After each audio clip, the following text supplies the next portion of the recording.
And first of all, I am thankful to Taxmann for giving me this wonderful platform to interact with so many people from the industry and also the profession. So GST, as far as the real estate, I mean the logistics sector is concerned, there are like lot many uh, doubts or like lot many permutations, combinations which are prevailing.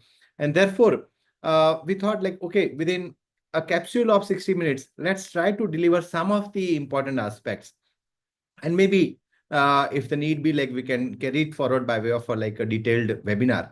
But this was with an intention to give you a brief idea about the various permutation combinations or like which are the issues which are prevailing in the logistics sector, and like maybe the probable answers to some of them.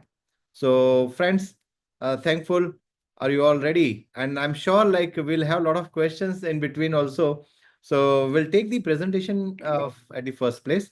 And then like meanwhile, in the meantime, during the session itself, like if possible, we'll take Q&A, or else after the presentation is over, we can take it up. So these are the few, I would say, stakeholders as far as the logistics sector is concerned. So one is the freight forwarders. So they themselves are not involved actually into any actual physical transportation, but they do undertake a lot of activities on behalf of the shippers, the exporters or importers, or maybe like even the actual transporters. They do undertake, play a role of a bridge between the actual transporters and the actual consumers. Then the customs house agents who are helpful in clearance of the goods, maybe pertaining to exports or import, maybe of goods or maybe of vessels also at times. So customs house agents also play a very important role. Then there are like various transporters, maybe transporters who are doing through sea or maybe by air or maybe by road, or there could be like certain segment of transporters who are multimodal transporters.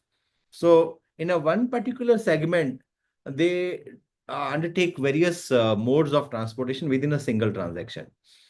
Then there are like warehouse keepers also and third-party logistics service providers who are like providing end-to-end solution, like not only the transportation but also the warehouse keeping and the related stuff like labeling, etc. Some value-added services also this TPL service providers are providing. So we'll discuss some of the issues pertaining to GST to all or many of this kind of stakeholders. So firstly, we'll start with freight forwarders. Normally, what does a freight forwarder do? I mean, let's see it by way of the this definition. A person or a company whose business is to receive any goods or goods for others. Okay. So that's his really the nature. Like he is engaged into the business of receiving goods belonging to somebody else. One second. Um,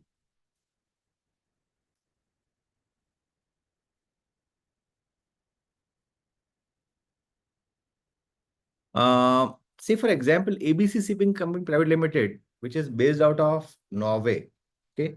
And they are allocating say 50 container space to somebody which is like some freight or somebody who is like engaged into the freight forwarding activities. Now, this Norway-based company has got a ship. They will allocate a space of, say, for example, they'll assure 50 containers, kind of transportation to a particular Indian entity. Okay.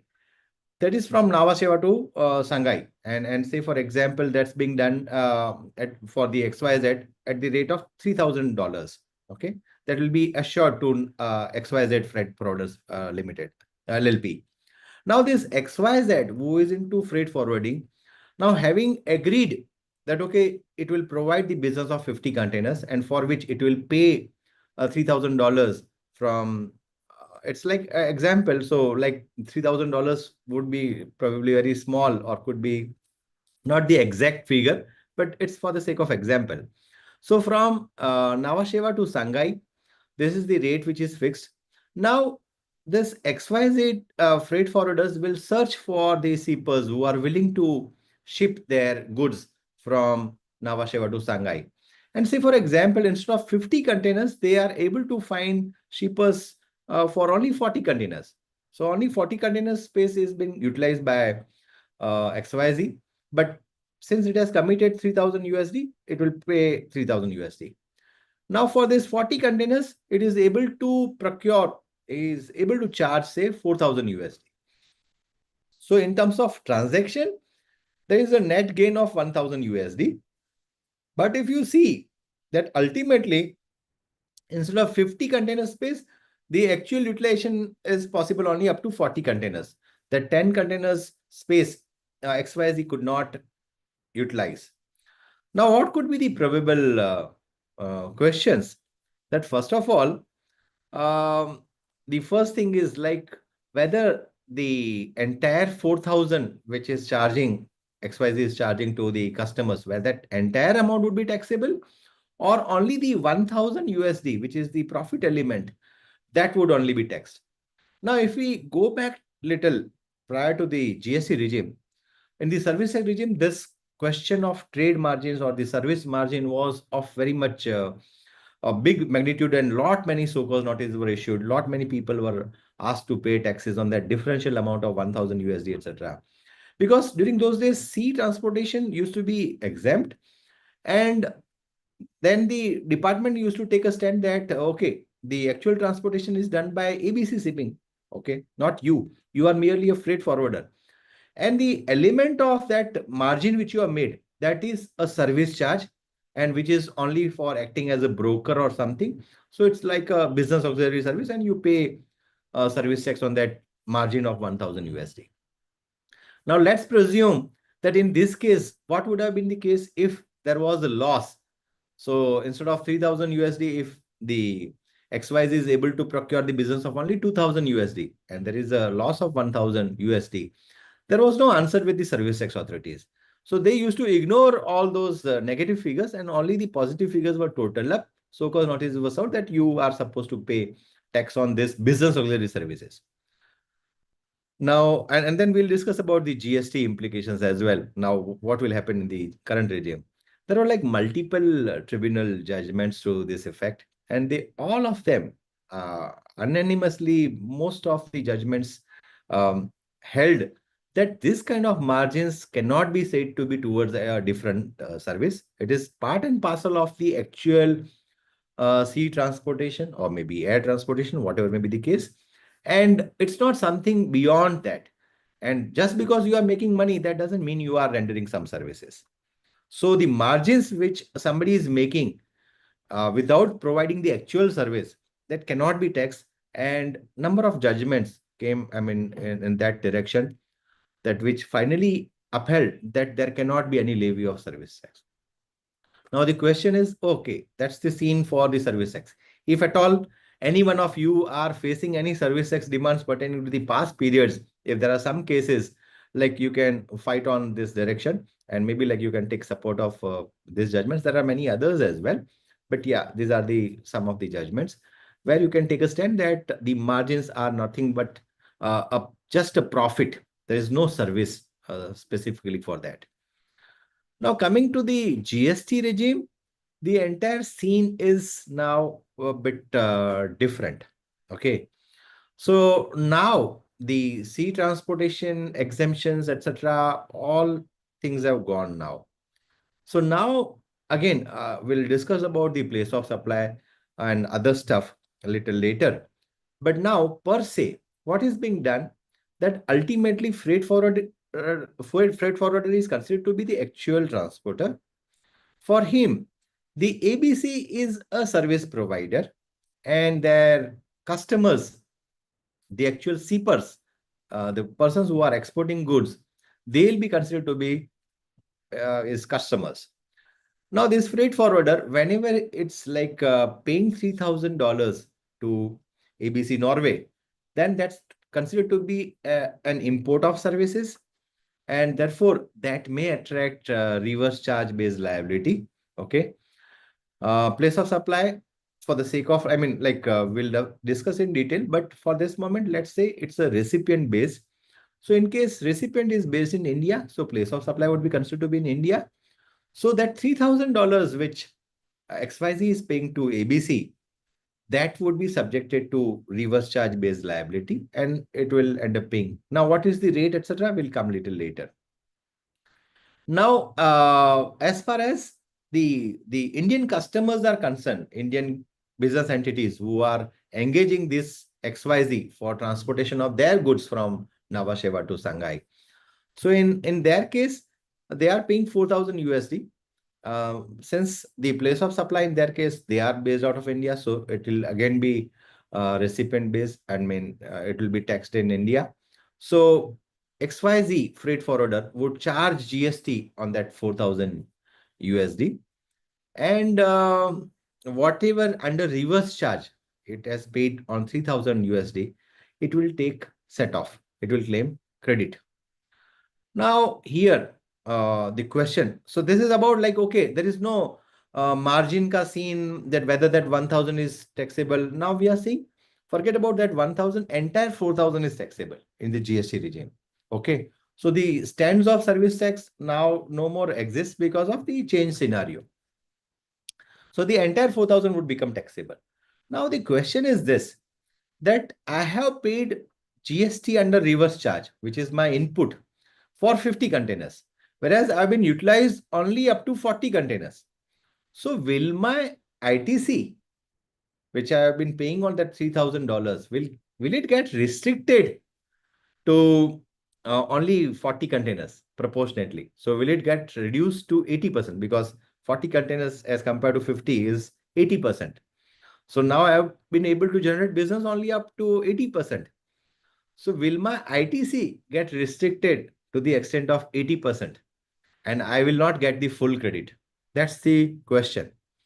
Now, if you understand the kind of provisions which are there in the GST regime, uh, though they are talking about some business turnover versus non-business turnover, taxable turnover versus exempt turnover.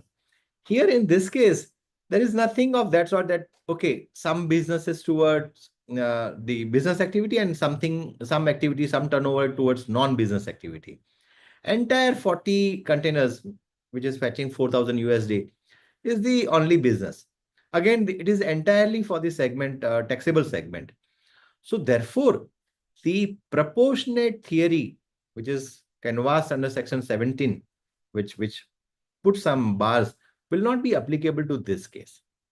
It will be applicable only when you are using this portion something towards the exempt supplies, services of like products which are exempted out of the GST. The transportation services of such products is exempted, and certain transportation services which are taxable, you are using for both, then only that proportionate formula would be applicable. In this case, to summarize, we can say that entire ITC would be available. Now, friends, since like we are running bit of sort of time, we may not be able to discuss many things in real details. But I mean, I would say, not that we will be able to interact much. But yeah, I'll try to.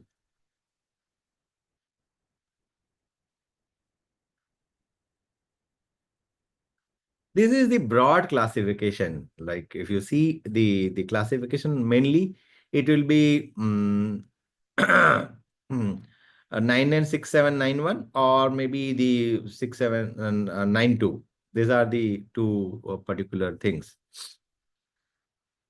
which are like HSN we are talking about.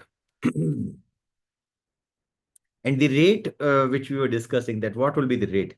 The rate has been prescribed in the rate notification, which is 11 of 17. The serial number is 11 is prescribing rate to be 18%. So 18% would be the rate. So on that entire 4,000 USD, 18% would be the rate. And whatever 18% we have paid on 3,000 will be available as a ITC. So this is the section 16.1, which says any services, I mean goods or services, which are used or intended to be used in the course or furtherance of business will be available as a credit. And 17.1, which talks about ITC, which is attributable for the purpose of his business. So entire 40 containers related things is, I mean, entire, though we are booked for 50 containers, was only for business. And again, 17.2, which talks about the taxable versus exempt supplies. So there are no exempt supplies. So we can conclude that entire ITC would be available. Now coming to customs house agents. They are holding particular license. They are also now known as customs brokers with the new rules. So they are known as customs brokers. So there are few points which are like worth considering. That first of all, they are licensed under Customs Act. They are supposed to appear for an exam, and only when they pass an exam, they'll be awarded with this license. And only the license people can act as customs brokers, not anybody else can do that. So, and the like 996712 would be the appropriate category, which attracts 18%. There are basically two issues which are faced by customs agents, CHAs. One could be like a typical issue of reimbursements, and another issue could be like sometimes misclassification. So let's talk about this reimbursement issue first, and then we can go to misclassification, if any. Say, for example, Mr. B, who is a customs broker, he has been engaged by somebody, Mr. A, and there is a clearance charges which has been fixed, the documentation charges. Say, for example, that fee would be fixed at 50,000 rupees. And then there are like certain other reimbursable expenditure, maybe custom duties or TSA charges or handling charges or loader charges, whatever could be the n number of items, which that Mr. B would be incurring on behalf of Mr. A. However, say for example, that amount of reimbursement is around 10 lakhs rupees, but for whatever reason, Mr. B is unable to provide the exact backing, exact supporting of this entire reimbursements, 10 lakhs rupees. And it may not be feasible for, because he is dealing with various multiple kind of people, multiple customers. So therefore, there could be certain expenditure which are like provided or divided on an ad hoc basis. In such a case, what would be the amount on which GST would be applicable? Is that 50,000 fees, or even on that 10 lakhs rupees, which is merely a reimbursable expenditure, which includes even custom duties? So whether it will be 10 lakh 50,000 or 50,000, that's the precise question. Friends, what would be your answer? What do you think? Will it be 50,000 or 10 lakh 50,000? On what amount one should be liable to pay GST? Any comments from your end? Okay. So Amulji is saying 10 lakh 50,000. Okay.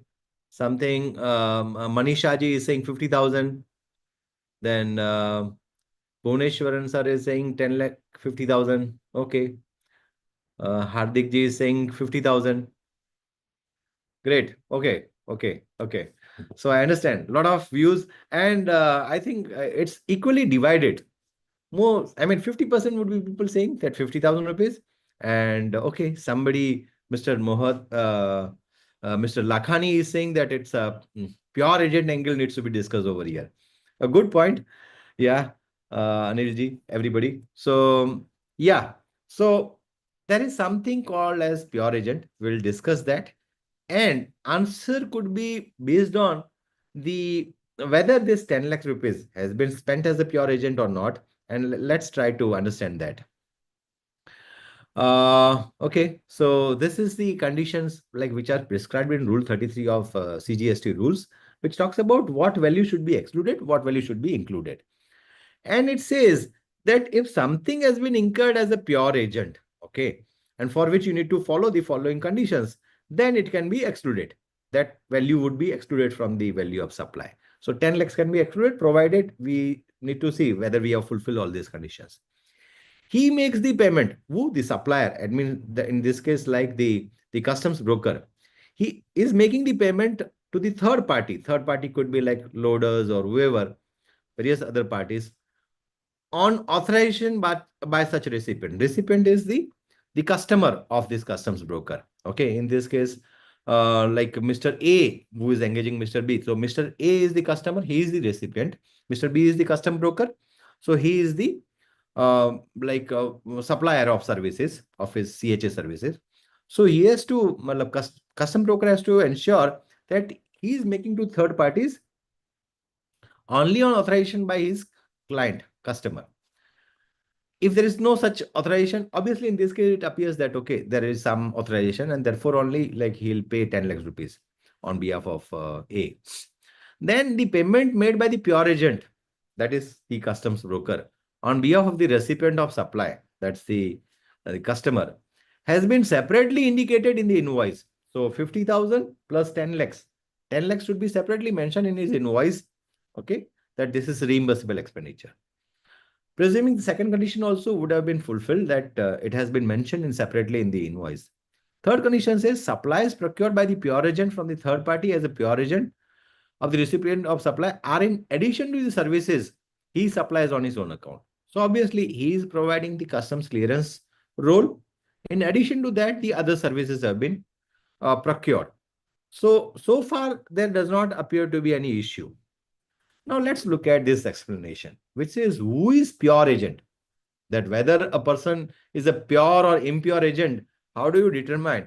And that's where the explanation comes to our help. It says, enters into a contractual agreement with the recipient of supply to act his pure agent, to incur expenditure or cost in the course of supply of goods or services, so that he has been authorized, he can incur the costs on behalf of his customer.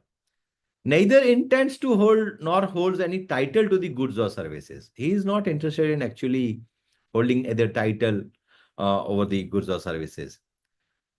Does not use for his own interest any such goods or services so procured. So he is not consuming for himself. He is just procuring for behalf of his customer. The last condition is very important. Receives only the actual amount incurred to procure such goods or services. Now, this is very, very important condition. In this case, we are saying that though 10 lakhs were incurred, but not precisely, it's bit on ad hoc basis. It's not possible for him to provide the exact supporting, exact backing of all the 10 lakhs rupees expenditure. Some amounts could be ad hoc basis because he has spent generally on certain items and then he has tried to bifurcate.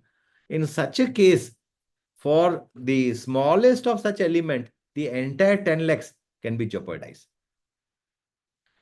So if at all, out of 10 lakhs rupees, say for example, only 50,000 is of such a nature that where there is no possibility of exact backing or exact one-to-one, neck-to-neck kind of reimbursement, if that proofs are not available, at least for 9,50,000 rupees, where all other proofs are available, where the backings are available, they should be segregated, reimbursable expenditure, that 9,50,000. And maybe one can say that, okay, for 50,000, that bifurcation is not available.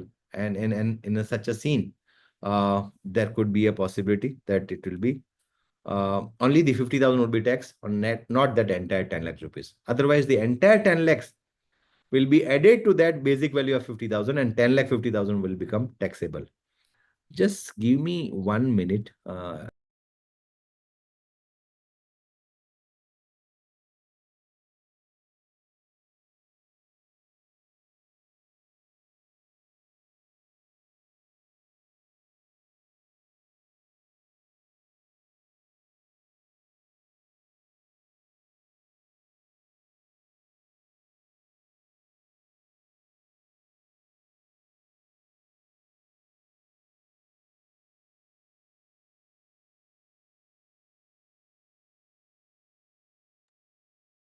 Sorry.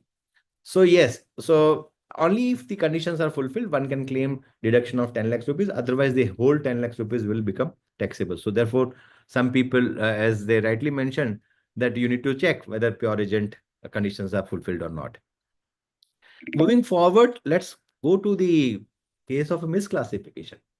Now, say for example, if I show you this pen, now this pen can be considered to be an article of plastic also, and it can be considered as a stationary article also. It's a stationary. At the same time, it's made of plastic, so it's an article of plastic as well. So what if, say for example, that CHA, who is filing the bill of entry, while filing bill of entry, he has ended up doing some mistakes. I mean, bona fide mistakes. He presumed that this is nothing but the article of plastic, and not rather article of stationery, which is attracting the lower custom duty rate, and not the article of plastic, which is attracting more higher rate. And if there is a dispute between the customs department that the rate should have been higher, not the lower, then what are the possible kind of consequences? Firstly, on the importer himself, and secondly, on the CHA. As a customs broker, will he be responsible? Will he be liable because he has taken some license from the Customs Act? And if there are some violations of the Customs Act, will he be liable? Yes, any comments from your end that, first of all, whether the customs broker would be liable to be penalties or something, some issues will he face, or it will be only the importer, because on importers behalf only, like he has done all these bills of entries, etc. So if there is some misclassification ka issue, what if that differential duty is becoming payable? Would it be liable? So any views from the people? Okay, importer would be liable. Uh, Hemanta Ganeshanji is saying that importer would be liable. Even Jacob is saying importer would be liable. Okay, so good. Some people are of the view that importer would be liable. Now let's see that first of all, of course, the importer would be liable to pay the additional duty because the goods which are being imported belongs to him. If at all there is some disputes with regard to classification, if the goods are held, they will be confiscated. So obviously, the primary liability to payment of taxes would be done by the importer. Can there be any penalties be invoked? Now, friends, let me tell you that there are multiple judgments to say that misclassification is not something with a maleficence. Okay. Sometimes it could be like interpretation of issue also, interpretation of law, interpretation of fact. So since that being interpretative in nature, there cannot be any presence of maleficence. And friends, you understand that the maximum penalties or maybe the extended period of 5 years, etc., can be invoked only if you have got malified intentions. Now, in some of the cases, you have given a free hand to customs house agent. You don't even know what is he doing. You believe in his expertise as an importer. And then say, for example, if something goes wrong, you need to prove it very well that there were no malified intentions. We have not instructed anything to the customs broker. We have engaged him, presuming him to be an expert over these matters. Now, when it comes to customs broker, again, customs broker also, if his role is entirely to understand the classification, put the proper HSN, and then pay duties on behalf of importer, then again, he has to prove that what made him believe that, okay, this is something not liable to belong to higher rate of custom duty. So it's all upon, but basically I would say that misclassification is not considered to be per se of a maleficence nature. So normally penalties, etc., the extended period of 5 years for raising demands, they are not being preferred by the judicial authorities. There are like multiple judgments to that regard. But if the department is able to prove, and department has to prove with documents, if it is proved that there was a malified intentions, there was intentionally it was misclassified so as to evade taxes, I mean duties, and therefore there was like actual intention to evade and play mischief, then in such cases, importer as well as customs broker, because customs broker, when it takes license, he has given an undertaking, a bond to the President of India, stating that like there won't be any short payment of duties, etc. There won't be any violation of laws, etc. So all these things he has to give it in writing on a bond paper, like 5 lakhs ka bond. he has to submit. So in such cases, like he can be in trouble. So, how do you really address this kind of scenes? Normally, we do recommend most of our CHA clients, etc., that wherever they feel that the import magnitude is of a very big magnitude, there's a huge import, and there are like a lot of disputes which they feel that are likely to arise. The quantum of duty difference can be huge. In such a cases, they may resort to some customs consultants, uh, maybe chartered accountants, maybe certain ex-retired judges, or maybe certain people who are practicing into customs day in, day out. They can take written opinions from them, which can be like serve as a basis that, okay, it's not that we have taken any call. We asked an expert, and thereafter only we arrived at some conclusion pertaining to a classification. So in such cases, or maybe like there could be certain judgments which will talk about particular classification. So those judgments also would be very, very useful, which can prove that, okay, certain courts have held in this manner. So this is how one can save. I mean, for importers also the same thing goes, that if at all they are having any kind of doubt, just be just instead of just relying upon the customs brokers, they can also take written opinions or proper advice from customs consultants also, so that like there are no such issues of a higher, and the penalties, it can go up to 5 times of the value of the goods, and it can be crazy. And in the customs cases, the penalties are extremely huge, very, very huge. Confiscation of goods, and then even imprisonment. So it's better that one should play safe. Now coming to, I mean, these are some of the judgments, like this Lübeck Altair was the tribunal judgment which went till the Supreme Court, and then Supreme Court also, in a way, affirm this kind of that if there is incorrect description, it doesn't mean there is mala-fides. Penalties cannot be invoked just because there is some misclassification or wrong classification. Revocation of license, as I was mentioning, that if it is proved that yes, there is some mala-fide intentions, and then, or maybe gross negligence also on the part of CHA to look into the product, that what is the precise nature of product, without ascertaining that, if it just relies upon the HSN which has been provided by the importer, it can be very fatal for the customs broker. Let's move to the transporters segment. And as we discussed, there could be transporters who would be like doing the transportation by sea, of goods by air or by road, or there could be like multimodal transportation kind of thing. So let's touch upon some of the angles in such cases.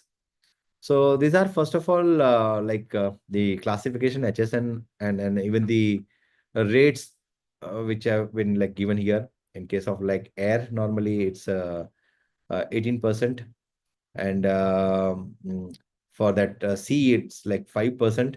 And we'll talk about the recipient. Who is the recipient that plays a, I mean, though the rate is nil, but like we have to ascertain the actual place of supply, that where exactly the goods are being, who is the actual recipient of services. Based on that, the exemptions would be ascertained. Uh, So yeah, I mean, first of all, that service by way of transportation of goods by an aircraft from place outside India to the custom stations of clearance in India. So there are certain exemption notification. We'll touch upon those things if the time permits. At the end, we have like assembled uh, at the end of the PPT all the class exemptions. Now, normally, what is the place of supply? Let's understand with an example. So SAM INC is like, say, for example, located in USA. Okay, it's a foreign exporter, and they are engaging some Indian uh, logistics support provider, or like you can say the actual transporter by sea, say Som Freight, which is an Indian company. Okay, and the consideration is agreed to be 1 lakh rupees. So Som is located in India, which has been engaged by SAM. SAM is in USA. SAM is engaging SOM in India.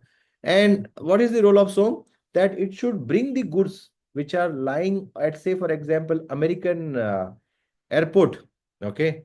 From that American airport, could be, say, for example, Los Angeles, or maybe whatever kind of that airport which is located in USA, to the Indian airport. That's the role. Seaport. The USA seaport to Indian seaport. That's the role of SOM. Now, SOM, instead of like doing it by itself, it again engage somebody. Okay. And which is like, say, ASC, American Shipping Corporation, which is again based out of USA. So SOM sitting in India engages one more agency, which is located abroad, to say that, okay, you do this transportation for me. Okay. And the 60,000 rupees is the fees agreed for that kind of activity. Now, SOM as such is providing services to USA, as well as it is also procuring services from USA. When it is rendering service to SAM, it is like services being provided to USA. When it is engaging American Shipping Corporation, it is importing services from the USA. Now, in that scenario, what would be the place of supply in both these scenarios? Okay.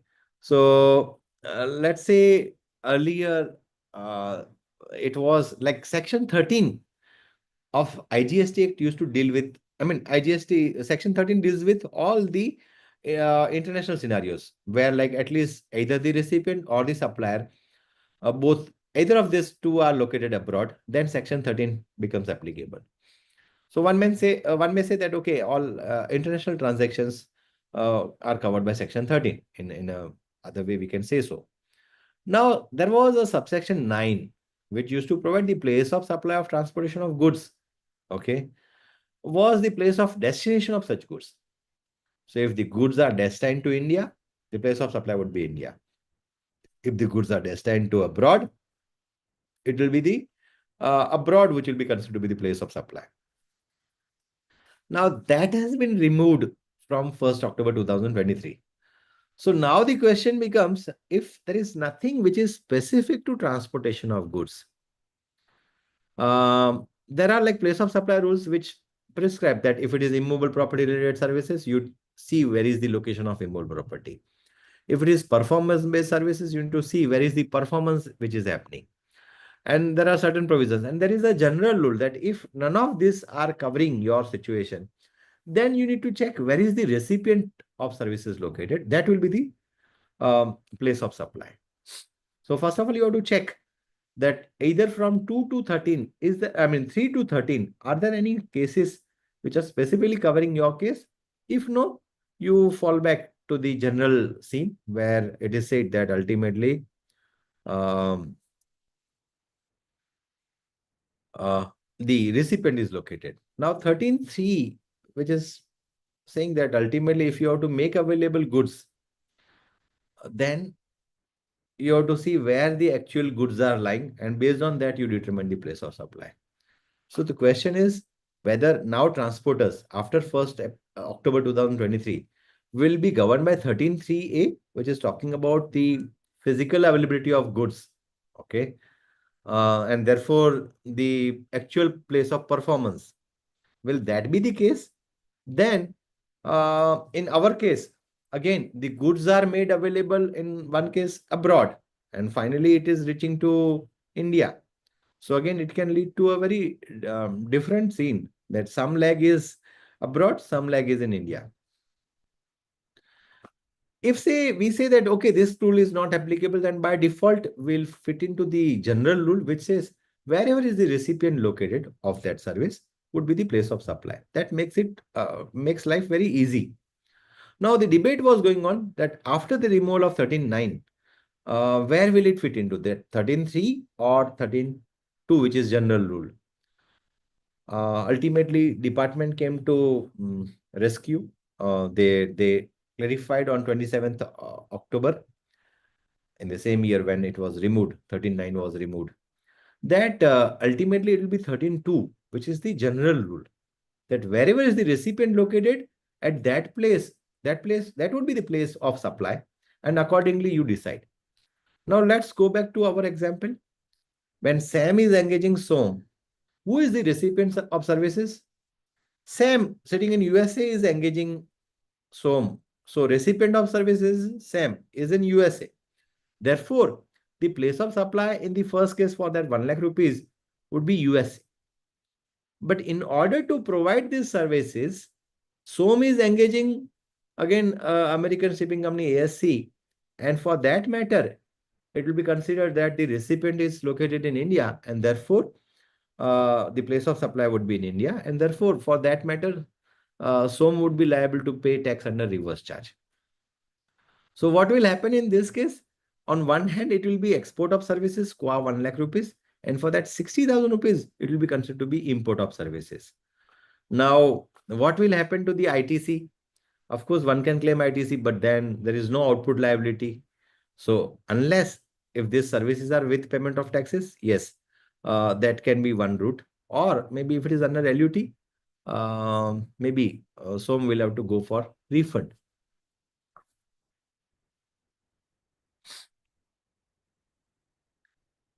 So this is just a summary of whatever we discussed. Transportation by road. There are a few points connected to that. First of all, what is goods transportation agency? In case of like GTA, I mean road, it is only taxable if it is done by GTA. If it is done by anybody else, then it is not tax. We'll see that exemption, which is specifically there, that if you are providing any service other than by GTA or courier, only these two scenarios are taxable. Otherwise, it is not taxable at all. So who is GTA? It is the person who is issuing the consignment note by whatever name. It may be like named as bill T or whatever lorry receipt or whatever you may call it as consignment note. But then ultimately it should contain the various things which are there in the consignment note. So then that person would be called as GTA. And the rate notification, it is said that normally, as I was mentioning, that if it is like that's a separate exemption. But then if it is for household goods, the rate is 0. But if it is like any other service, any other goods, then the rate is 5%. Now you will say, sir, it is 2.5%. So it is a CGST notification, 2.5 CGST and 2.5 of SGST. Both together would become 5%. So normally the rate is 5%, provided GTA does not charge this. Okay, it does not exercise the option of charging this 5%, collecting 5% and paying to the government. Then only this 5% would be there. So what will happen? The recipient of goods will discharge under reverse charge. Okay, so it will pay on its own. GTA itself won't be liable to pay. And of course, when GTA is not liable to pay, it won't be claiming any kind of ITC at all, neither of goods nor of services. It won't be available at all altogether to GTA when like that 5% is payable by the recipient under reverse charge. Now, there is one more option whereby GTA can charge GST also. And that charge could be either 5% or 12%. If it is 5%, GTA cannot claim ITC, though it will charge under forward charge mechanism, but it will not be able to claim ITC. And if it is choosing to charge 12%, then yes, it will be able to claim ITC. So now in all, two broad options. One is either to go RCM or FCM. If you are going under RCM, the recipient would be liable to pay 5%. Okay, and forget GTA won't be eligible to claim ITC. If GTA is choosing to go for FCM, then again two more sub options, either to pay at 5% or to pay at 12%. If 5%, no ITC. If 12%, then GTA can claim ITC. What if in some of the cases, the GTA has gone for forward charge mechanism, but in some cases it wants to charge 5%, and in some cases it wants to charge 12%. Is that kind of pick and choose is available, formula is available, option is available? Answer is yes. Once, if you have chosen an option, and that has to be indicated at the initial, before the year begins, at the initial period of the year, that whether you are going for FCM or not. Otherwise, by default, you will remain RCM. If you are going for FCM, then you can choose for certain customers, you will be charging 5%, and certain customers, you will be charging 12%. Now, what will happen to your ITC? ITC, which is connectable to 12%, you can claim fully. And for 5%, you cannot claim at all. If there is some common kind of ITC, common services like rental of the office premises, or say, for example, could be auditors' fees or whatever. In such kind of common services, you will have to go proportion. You will have to presume that 5% is exempt and your 12% is taxable. Now, there is one more point which is very important, which is pertaining to your capital goods. Now, if GTA is going under forward charge mechanism and that 12% ka option it is choosing, so it can claim ITC of all goods, services, and goods includes even capital goods. Now, say for example, in a particular month, it has purchased lot many trucks on which lot of credit is available. And in that same month, though it is like choosing the option of 12%, but many of the services, and lot of GTA services which are in connection with agriculture produce or milk or some products, they are exempt. And in that particular month, if there are a lot of exempt kind of services, so would that mean that a lot of ITC pertaining to capital goods will be wasted because of that particular month's distorted turnover? A lot of exempt turnover and only in that particular month. So will it really be a trouble? Answer is no, because your capital goods ka ITC, you don't have to reverse or apply that proportion formula of exempt versus turnover to the entire amount of ITC at one go. Capital goods ka ITC, you have to divide by 60 months. So only only 1 month ka ITC pertaining to that capital goods. Because say, for example, if you have purchased 10 trucks and your total amount of ITC is coming 3 crores. So in that particular month, for the purpose of your application of exempt turnover versus taxable turnover, you have to take only 5 lakhs rupees, which is 33 crores divided by 60.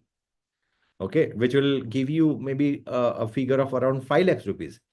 So only qua that 5 lakhs rupees, that proportion would be available. Rest of the credits you can carry forward or you can use it. Okay. And subsequent months may again, like if there is, say, for example, the proportionate formula would be applicable qua that only 1 month ka turnover. So you have to divide by 60, whatever comes the figure, that you have to keep doing that proportionate every month. So capital goods ka ITC is like safe. It won't be distorted by because of a particular month's ka turnover. Only a proportionate amount, in a small portion only will be disturbed. So many people may not be even aware that, okay, having gone for forward charge mechanism, they can go for this two option, 5%, 12%. And some of them are under the belief that, okay, capital goods, like we have to apply in the same month where we have got the credit, the entire ratio. It is not so. So Rule 42 and Rule 43, they are very, very clear, though they are very detailed kind of rules, but you have to read them and understand them in a real context.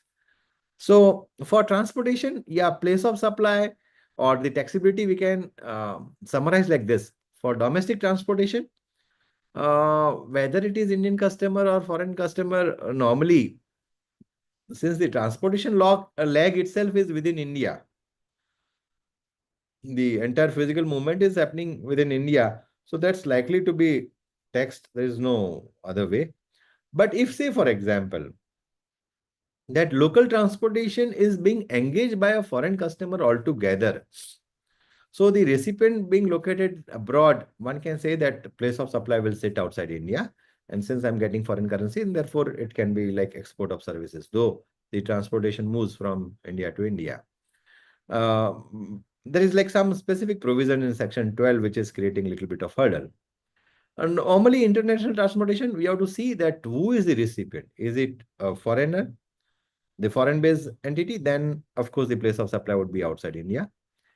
If it is like the Indian customer, Indian recipient, then it will be taxed in India.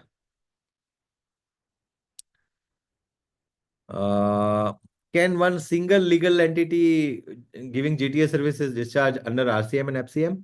No, not within the year. In year, before the year begins, you have to indicate your choice. And say, for example, if you are chosen for FCM, you cannot come under RCM. If you have gone for RCM, then you can choose again in the middle of the year also that, okay, now henceforth you want to go for FCM. But then you will have to see. And then there is the issue of like, what about old trucks? Whether I'll be able to claim ITC with little bit caveats, let me say, answer is yes, that okay, even if you are choosing to go for the forward charge mechanism, maybe for the old trucks, one can claim the ITC with little bit of working and disallowances, etc.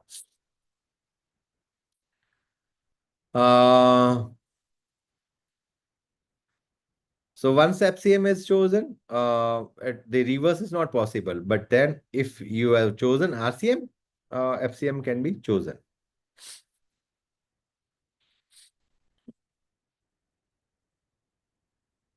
So for multimodal transportation, where even sea, some portion of sea is covered, some portion of rail is covered, maybe by road is also covered, then the entire thing is covered by like the consolidated rate is 12%. But there is no distinction 5% and 18% and 12% or no such rate. I mean, straight away it's a consolidated rate of 12%. Coming to the warehouse keepers, now we are left with only 3-4 minutes. But yeah, if you have questions, like please do post it. Should the option to opt for FCM be filed every year? Yes, for FCM, you have to file it every year. Yes, Bhuvneshwari ji. Warehouse keepers. Normally, let's take an example to understand that what could be, say, the quantum of liability. The Serif Private Limited has constructed and given one go down, you can say, to Badmas company. Okay. Now, Badmas company has stored certain goods on which GST has been evaded.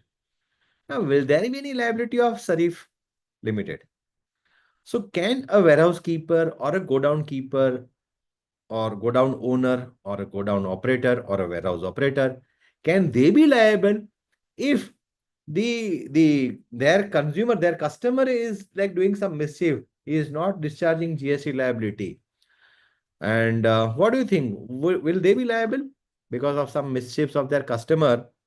Will it be really, will they be really concerned?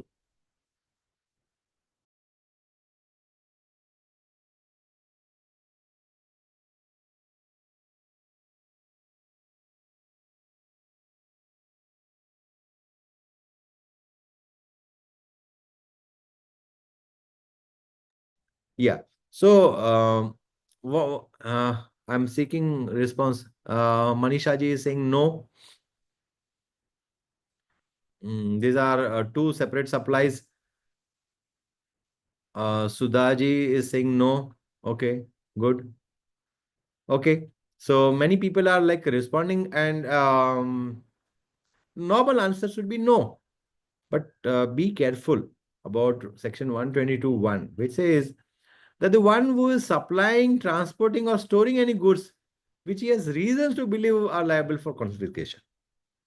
Now you may say, sir, there were no reasons to believe. How would I come to know that Badmas company is really Badmas and he is storing goods which are like liable for confiscation? They have evaded taxes. How would I come to know that?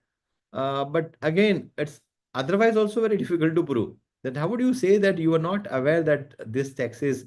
What care have you taken to ensure that okay, you are assured all the goods are GST paid goods and there is no evasion which is happening? They are not liable for confiscation. So it is very, very important that even as a go down keeper or as a transporter or as a warehouse keeper, one should be very, very careful about the documents, about the liability, and whether the goods are like properly tax paid or not. So this looks like a very onerous burden on the logistics partners.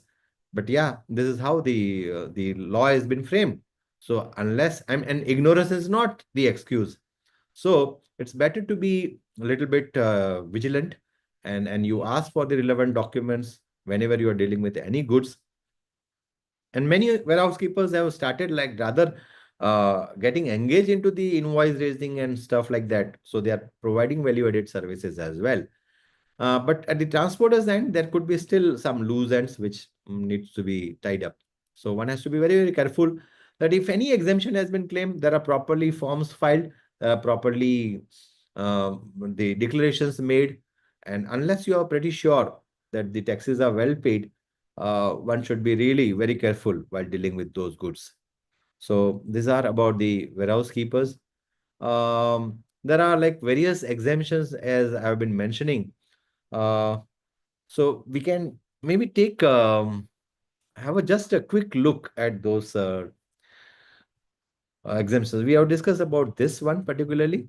Now, this is like transportation by rail or vessel, where there are like relief materials or defense materials or newspapers, agriculture produce, milk, etc., food grains, organic manure. They are all exempted as far as rail transportation, or maybe any sea transportation, which is like, or the ocean within by internal railways, internal waterways also is being exempted. Loading, unloading of rice, uh, then like warehousing of minor forest produce, they are also exempted. Warehousing of cereal, pulses, fruits, and vegetables have been exempted. And the services for like cultivation of plants, and then maybe like all where loading and loading of agriculture produce is there. Again, it is exempted. And there are a lot of doubts which are prevailing. There are a lot of disputes which are going on. Say, for example, chana, chickpeas. So whether that is agricultural produce, and then you have got different chanas, that the one chana, well, like you have to boil and then you eat it after adding masalas or like that. There are some chana which are like you are getting from chana wala, which are roasted chana. So agricultural produce as a defined term, okay, and it cannot be taken to any extent. Just have a look at that. Agriculture produce means any produce out of cultivation of plants and rearing of animals. Not only that much, you have to go further, on which either no further processing is done, or such processing is done as usually done by a cultivator or a producer, which does not alter its essential characteristics, but makes it marketable in the primary market. So these words are very, very important. So some people have been taking to beyond a particular limit. Of course, and there were previously some issues with regard to rice versus paddy. Of course, now that has been sorted out. Paddy is an agricultural produce, but rice specifically they have included in the exemption. So now that issue is sorted out for some way. But otherwise, there were like various issues. So one needs to understand that the exemptions has to be read very strictly, because in many of the judgments it has been held that they are creating burden on other taxpayers. So unless you are strictly fitting into exemption, one should not claim it. For procedural lapses, yes, there could be some leeways that, okay, you didn't file certain particular form or you didn't mention in the invoice. Some procedural lapses are okay. But in essence, one has to read it very strictly whether one is fitting into that exemption notification or not. So, friends, I think with this, since we started 4 minutes late, so we took that liberty to take it forward by 4 more minutes. But yeah, so these are like I was mentioning about the transportation of goods by way of road. Unless it is by goods transportation agency or a courier agency, it is not taxable. Uh, and this again, transportation agency GTA by road, it's like exempt. Mm. To any unregistered person, it's like exempted. Normally, the GTA service is being provided to. unregistered persons, and then maybe certain government establishments or local authority, etc. That is also exempt. Services by way of giving on hire to maybe state transport corporation or even to a GTA also, when you give vehicle on hire, that is exempted. Thanks, friend. This was all about, like, in brief, I would say, GST nuances pertaining to this logistics sector. And we can take one or two questions, maybe. Komal, will that be fine? Yes, sir. Yeah. So, mm, whether ITC can be claimed by the freight forwarders? Answer is yes, ITC can be claimed by freight forwarders. That's not an issue. Um, yes, we will share the PPT for sure. Should not be an issue. We'll definitely share this. Um, CHA, what will be the rate of tax? It will be 18%. We have discussed that 18% would be the rate. Okay. And in case of multimodal transportation, we have discussed that is likely to be around 10%. Hmm. Um, if somebody is charging 5%, then it cannot claim ITC, because as a GTA, it's a clear restriction. In case of RCM, when the recipient is paying, then obviously there is no ITC which as a GTA one can claim. Even if you are like going under forward charge mechanism, but you are opting to pay at 5%, then ITC is not available. That's a clear thing. Hmm. Inbound and outbound logistics, yes. Answer is you can claim ITC, should not be a problem. Um, and HSN codes, like I have given in the notification, I mean the PPT, we can definitely share that. Yeah. So yeah, I think we had a great session. Thank you for giving me this patient hearing. I could see a lot of energy in the room and a lot many queries and stuff like that. Thank you very much for giving this wonderful opportunity. I'm thankful to Taxman also and the audience also.